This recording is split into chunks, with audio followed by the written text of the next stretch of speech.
This is Ron with Photo Expressions Florida, and I'm here to talk a little bit about an email that I received recently. Someone wrote in and said, give me some differences between digital and film. Digital is made up of a series of pixels. Now, you've all seen pixels. You looked at your TV screen, you see these little dots on there, and that's kind of what digital is. Just to give you an example, if you took one color, let's say orange, the color orange is made up of 255 red pixels, 102 green pixels.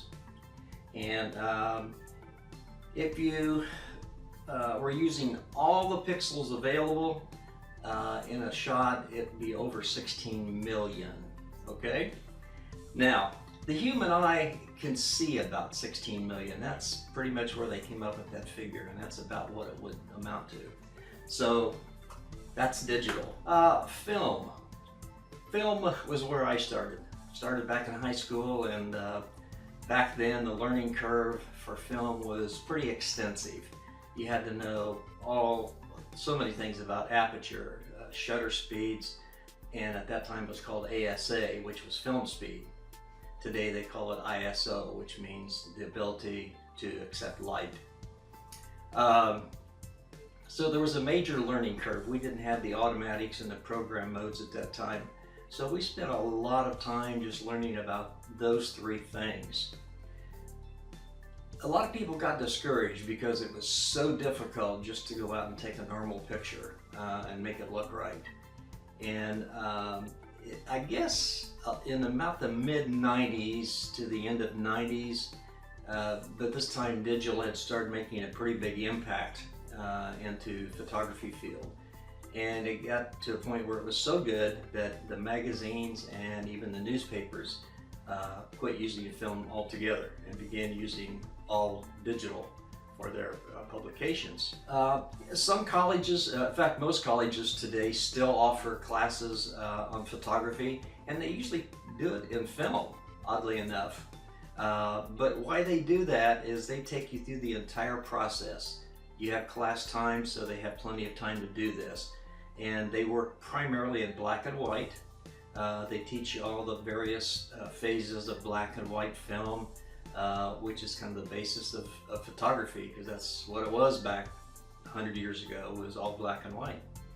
And they even teach you how to process this in the lab. So you really get a good basic knowledge of film photography if you're going to a community college or a regular four-year college. It gives you a good basis so that when you step into color, you have a really good knowledge of that camera. You've learned about the aperture and the shutter speeds and how it affects each other.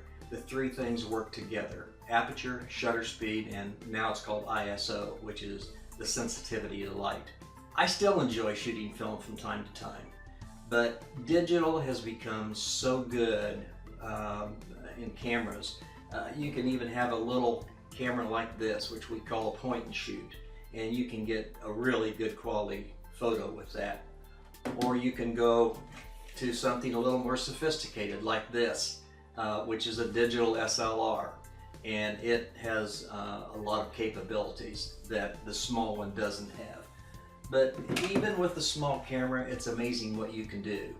And it's not always about the camera, it's about the operator. So if you're willing to take the time to learn how these three things tie together, you can become a really good photographer. And what we're going to try to do is, over the next few months, we're going to, in our videos, show you how these things affect, how the aperture affects the photo, how the shutter speed affects it, and of course the ISO that you choose, how that affects different phases of your camera. So what I'd like for you to do, if you've just gotten your camera, as it seems most of them have, in your lens, I'd like for you to go out and practice. And some things that I'd like to see you try to do is find items with lines and patterns in it. It could be a railroad track, it could be a crisscross, it could be any number of things like that. Something that has lines and patterns. And think about composition and texture as you're shooting. What does that mean? textures could be like from rocks or pebbles up to something very smooth. So these are the things that I would suggest you begin to work with and practice with, and if you'll watch our videos as we go through these, you'll pick up a lot of really quality information that'll help you become a really good photographer. If you have questions, be sure and send them to us. We'll be happy to look at them, and what I usually do is try to take the ones that I get the most of and put that into a video so that to help explain whatever the question was that the most people that ask about it. So get out there and do some practice, do some shooting, and we'll see you soon.